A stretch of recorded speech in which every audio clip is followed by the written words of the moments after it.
Well, welcome to Monday Money Tip, episode number 258. My name is Joe Sangle, and this is presented by Fully Funded Life. We are committed to helping you, yes, you, live your fully funded life. We're having a great time this month. Great. We're pre-recording these episodes because I'm going to be out in the month of June. Yes. And so this is June what? June 12th. And it's the second Monday of the month of June. I really hope you enjoyed our last episode last Monday because we got a theme this month. And what is it? Road tripping. Road tripping. And that's because I'm traveling this month. And so Yeah. we made a decision. And so kind of tell everybody what's happening this month. Yeah, so you invest a lot of time in the company, and you travel a lot. That's what he does for a living, travels and speaks. So you're gone a lot. So for the month of June, you're reinvesting in your family. You kind of take a little sabbatical, which is much needed. And so this month we're talking about some different places that you specifically, but maybe our listeners might be going throughout the month. And so we talked about the beach last week and related it to our finances, which was very entertaining. Yeah. And We went to I the enjoyed beach financially. Yes. It's great. So if you missed it, go back and listen to it because it's funny. And so today we're going to be talking about camping. So specifically, you're going to Boy Scout camp with your son. And so we're going to talk about that. And then the last one, we're going to talk about fishing. So don't worry, we're not leaving you out. It's going to be great. But yeah. So, and these are trips that I'm actually taking when I'm taking them. So it's pretty awesome. So right now, as you're listening to this, if you're listening to it right as it released, I'm sitting in Boy Scout camp. So say a prayer for me and all the dads that are with them. Last summer, man, we took a trip of a lifetime. We took our scouts to Juneau, Alaska to Camp Eagle River. It was absolutely unbelievable. Spent about 10 days running around Juneau. We had 3 days in Juneau, and then the next week was spent about 35 minutes north of Juneau at a Boy Scout camp there. It was just incredible. On the edge of the Favorite Channel is the name of it. And we saw humpback whales. We saw sea lions, 1,000 bald eagles. Wow. We saw a glacier. It was awesome. This summer, well, we're going to be in the middle of Kentucky. And so it'll be a little different. They got a 78-acre lake. Looking forward to it at Camp Crooked Creek. Yeah. And near the Bernheim National Forest. So you might be thinking, how are we relating camping to finances? This is a finance podcast, is it not? So we're going to be using some fun terminology. Yeah. To correlate camping terminology and money. And then we're going to connect it. We're going to connect the dots. So this will be fun. Stay with us. It's a challenge for us. And we hope it's fun for you guys. And so we're camping. And unfortunately, recently I came to the sudden jarring realization that our housing situation involves these things that shape like a triangle called tents. No, I'm out. So they're 2-person tents. So now when our Boy Scout troop camps, which we camp every third weekend of every month, the leaders camp individually in their tents away from the young men, and some scouts have girls in it as well. But the scouts pair up in teams of 2. Well, in this place, the scouts will pair up in teams of 2 and the leaders pair up in teams of 2. And, there's something interesting about being housed in tents. We have a few of our individuals who I'm not sure if it's chainsawing that their snoring resembles the most. Bears fighting might be another description of it. Let's just say we're going to put the snorers in the same tents. Yeah, there you go. Yeah, and I'm going to move as far away from them because I know who they are, and it's going to be awesome. But, when you're in a tent, when you think about a tent, is that the best housing arrangement for the long term? No. I try to not think about So tents. I think the financial thing that I wanted to teach here is, sometimes you're in a housing arrangement that is not your preferred housing arrangement. And I think it's important to understand that it's just temporary. It just is. Yeah. I remember when Jenny and I first got married, we rented a house from my father. It was a 2-bedroom, 1-bath house. And we lived there for 1 year and took a job transfer to South Carolina. It's what brought us to South Carolina, an engineering job transfer. And we did not think, okay, that house is the be-all, end-all. This is the perfect housing arrangement for our life. And so we had a great time, spent our first year of marriage, and then we moved here, and we're like, we would rather not have a 2-1. We would rather have a 3-2 at least. And we embarked upon a house search, and we finally decided, hey, maybe we could move from renting to owning. Big step. We spent a boatload of money buying our house. We spent $115,900 on our house. Woo! It was a Brace 5-year-old yourself. house. Just about broke us in half. Yeah. The interest rate, as I recall, was 6 1/8. Everybody's panicked right now because interest rates are around 6 1/8. Yeah. You know, that used to be about normal. Right. And so I didn't think it was outrageous. I know that, you know, I bought that house in 1998. So not a decade earlier, interest rates had been 15, 16, 17% on mortgages. Wow. So 6% seemed pretty good. Yeah. Bought a house for $115,900 and life changed. Life changed for us. All of a sudden, part of our payment every month, which we were always making payment for rent, some of that was going into our pocket, just a different pocket called equity. And the house was increasing in value. And if you realize in your financial journey that your housing situation, they have tied home ownership to building wealth, it is one of the strongest correlation to be able to truly build wealth is ownership of real estate, of your primary residence. And so that's what I just want to say for all of you. Maybe you're listening and you're like, my housing right now is the equivalent of a tent. It's not going to last long. When there's storms, I can't weather it very good. I would prefer something different. I'm sleeping on the ground. You know, hey, hold in there. Hang on. Things will change. What do you think of financially when you think of sleeping in tents with a bunch of rowdy young men near you? This does not sound like something I would like to do. And you're 49 years old, which you're not 49. You're not even close. I think, what are you still, 19, 29? Sure. Yeah, somewhere. You're some anniversary of the 29th birthday. Okay. So what do you think of tent housing and financial connections? I mean, I think there's definitely the thing that I try to remind myself of is there's seasons. So there's seasons for everything. And it doesn't mean that season's going to last forever. Yeah. It just means that that's the season that you're in now. So like for us, we're in a season with young kids. So our life looks different than your 3, life. 4 and under. Right. Yeah. Like Diapers. waking up in the middle of the night. Not uncommon. Like last night. Yeah. It's not uncommon. They decided to throw a party at 2. All of them. Yes. That's They're like awesome. ganged up on us. But it doesn't happen every night. But like, Young you know, thugs. doing things I like like it. you know, self-care and personal time and like working out. It's just not like a normal, you know, it's just the season that we're in. I love it. But everybody else is in, like some people are in different seasons and they have more free time. And you can always tell yourself it could be worse. Right? Yeah. When you're in a tent, it could be worse. you could not have no have the tent. You Right. could be in a makeshift shelter like these shows Naked and Afraid Oh, or man. Survivor. Good night. I love Not a watching chance. Survivor. I love it. But I know There's no I way. could never do it. I like would collapse. Jeff always comes on and says, Jeff this Probst. could be you. You I've could been do watching Survivor. it forever. So, you know, apply. And I'm like, no, Jeff. No. I know my limits. Jenny It's needs to not go. it. She wants to go. Jordan could And 100% I'm like, she would do be it. perfect. Yeah. We applied way back 20 yeah? years ago. Oh, You yeah. should do it We didn't now. make I it. bet you would get We applied accepted. for Amazing Race as well. Amazing Race. I could do. Yeah. I'm 100% sure I could do. So we've come to the grips that we're in a tent. Okay, we're in this camping trip. We're road tripping. Now, you know what? We managed to make it through another night. Now it's time. We're in Boy Scout camp, so it's time to earn some merit badges. There you go. And merit badges in Boy Scouts are really accomplishments. Mhm. Basically, you take classes and it exposes you to potential careers, hobbies, and things that every person needs to know. So the Eagle required merit badges are things like first aid. Mm. You should know how to do first aid. Sure. It's things like camping and cooking. There's a personal fitness one. There's a kind of a life skills one. So it teaches you how to have a budget, right? So those are like required. But then a lot of them, there's an engineering one. There's an astronomy one. There's a fingerprinting one. There's a canoeing one, a kayaking one. So they're accomplishments. Like you take the class, you learn how to do something, and it equips you to say, hey, I've been there, I've done that, I've got the badge to prove it. Yeah. So the financial connection here is to be focused on making accomplishments.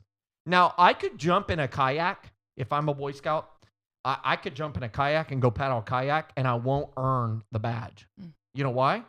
Because I didn't open a blue card and declare and get a counselor who can guide me through all the requirements necessary to achieve it. If I get in a kayak, I could probably learn how to kayak. Probably not drown. Probably not. But I won't know to the fullness that I could the skill sets of kayaking, how to use a kayak, how to use it safely, when to not get in a kayak, how to evaluate conditions, the weather, all those things that comprise the full accomplishment of a merit badge. So I think it's important to think about how this connects to finances, in that there are accomplishments that you can achieve. You can achieve budgeting, but wouldn't it be better if you went through a budgeting class that taught you from the experiences of others? Yeah. So that, they say, experience, the school of hard knocks is the best school. No, I say someone else going through the school of hard knocks is the best school, and then they teach me, so I avoid it entirely. Yeah. Does that make sense? Yeah, I think. So what are some other accomplishments that you think of that would compare to a merit badge?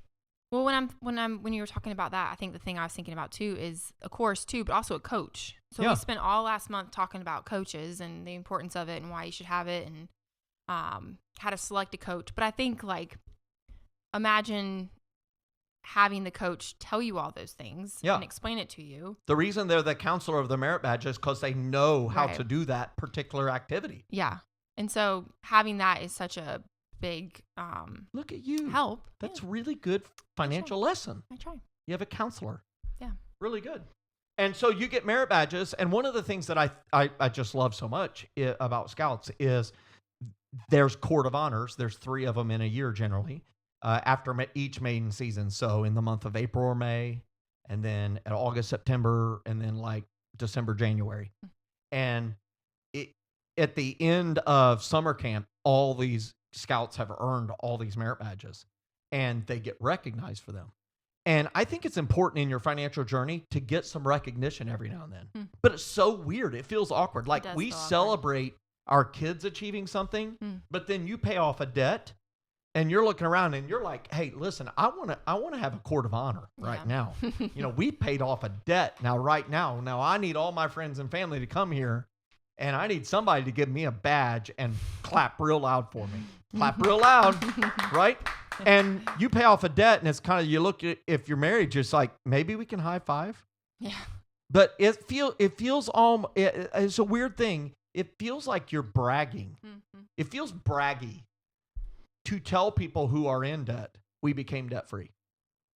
Like, a lot of times they'll receive it braggy. Yeah. Oh, look at you. Well, you must have had something happen that allowed you to do that. Why are you telling me that? And their clapping is half-hearted. You paid off a debt. Congratulations. Here's your merit badge. But the fact is, these merit badges are available to every single Scout. And what I want to tell all of our listeners is these accomplishments are available to all of us. You can buy a stock just like I can buy a stock. You can open an IRA just like I can. Hey, listen, education, it's available to you. It's more available to you today than it ever has been. Oh, you can't afford to go to college? Get on YouTube. Go to your local community college. You can probably go to community college for free or next to free. Start getting the certifications, start getting the skill sets, start getting the knowledge, get the accomplishments. Hey, go get the degree. Hey, they will give you a badge. It's called a degree. You can put it on the wall, and a lot of people will clap for you, and it'll be awesome. Yeah. Okay? Now, we've got some merit badges. My son this summer, he is going to go, I think he's going canoeing. He's going, what else is he Is there a doing? certain number you can get, or like each time, or you can get however many you Well, want? it depends. This camp has a lot of merit badge classes, so each Scout should come back with 6 merit badges minimum, maybe 7, possibly 8. That's a lot. There's like 14, 15 required for Eagle and 21 total, including those to achieve Eagle rank. So, that you can get a lot done in a summer camp just because you're meeting every day, just like school, all day, every day, focused with a counselor. It's great. Yeah. Okay. So now we're going to talk about rank advancement. We're in Boy Scout camp, and rank advancement is different than merit badges because rank advancement is really teaching life skills. Parents, I'm serious right now. I am a walking advertisement for Boy Scouts or for sports or anything that's organized that teaches your child skill sets that they can carry on later in life, and recognizing as a parent that the goal is not, quote, winning, which is always enjoyable, but the joy is the journey and what your child is learning as a result of it and who they're being exposed to. And so all these leaders that are being selected to lead the scouts through these classes, through this rank advancement, and the leaders going with them, well, at the first rank, it's teaching them the Boy Scout law, which is a scout is trustworthy, they're loyal, they're thrifty, they're helpful, they're kind, they're reverent, they're clean, they're brave. All these different things that, I want my kid to represent those. Right. The motto is be prepared, right? Their slogan is do a good turn daily, like help your fellow man, be a good citizen, right? But rank advancement, there's 7 ranks. So you have scout, that's your first rank you earn, then tenderfoot, then second class, then first class, and then it becomes the big 3, star, life, and eagle. And star, life, and eagle start having merit badge requirements to achieve them too. But what I loved as I was going through this, because I was a rookie, knew nothing about it till my son joined, is that at the first level of rank, they have to help prepare a meal at camp. Well, I don't know about you, but there's a lot of kids who are 10 years old who've never helped prepare a meal. Right. Well, all of a sudden they have to help prepare a meal, which is awesome. Well, then as they progress, they have to be in charge of preparing the meal. And then they have to clean. They have to clean after themselves. Isn't that awesome?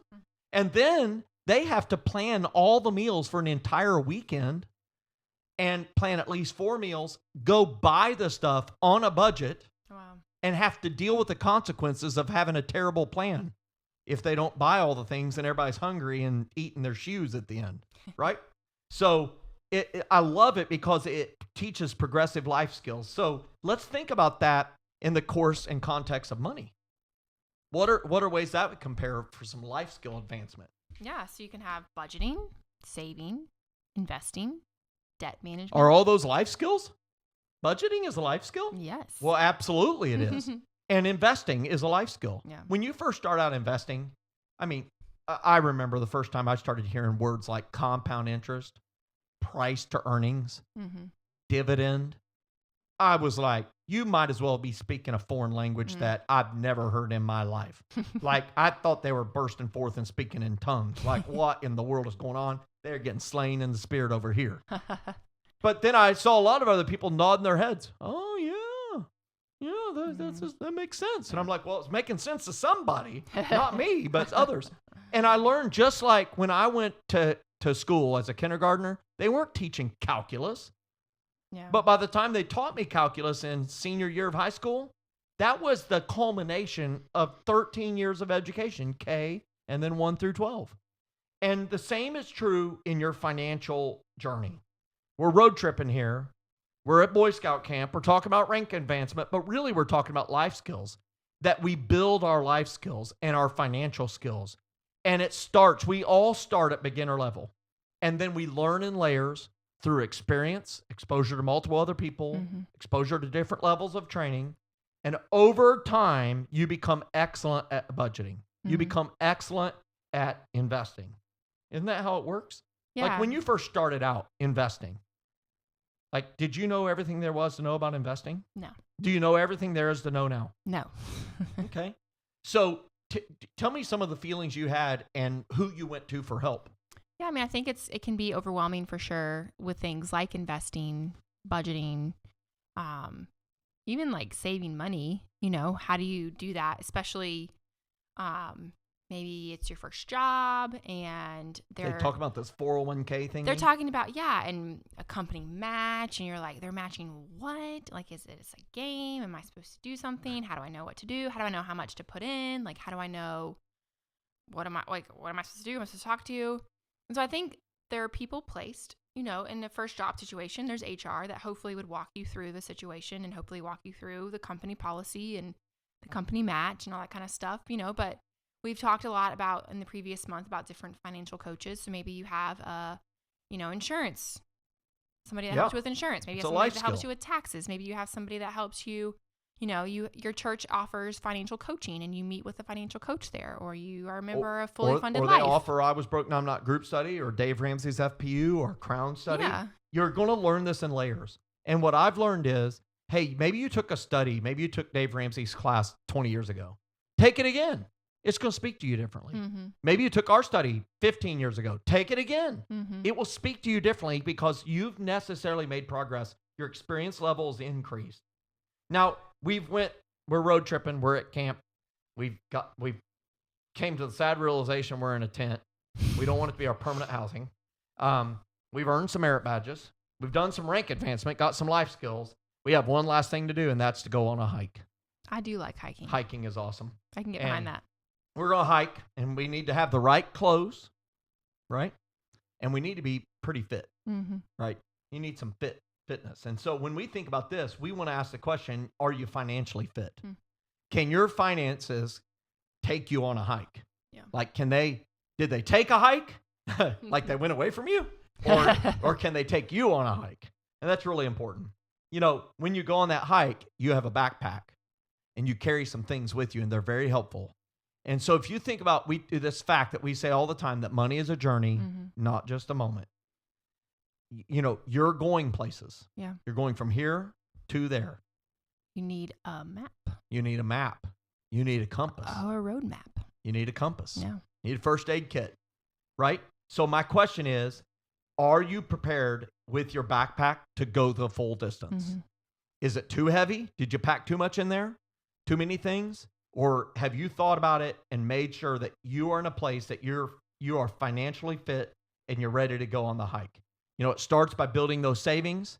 It starts by rung number one, knowing where you're going. Mm. And so we went on a camp trip. It's been awesome.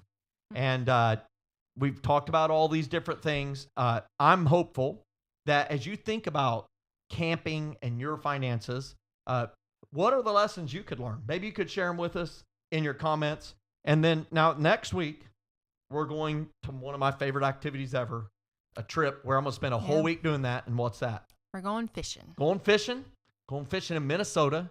Going to try to catch the mighty muskie, some big northerns, and the state fish, the walleye, the yellow pickerel, the big eye. And we're going to try to catch them, and we're going to see what financial lessons we can learn from that. So we hope to see you here next week, June 19th, as we near the longest day of the year. So, hey, have a great day. Enjoy your summer, and we'll see you right back here next Monday at the Money Tip Podcast. Get fired up.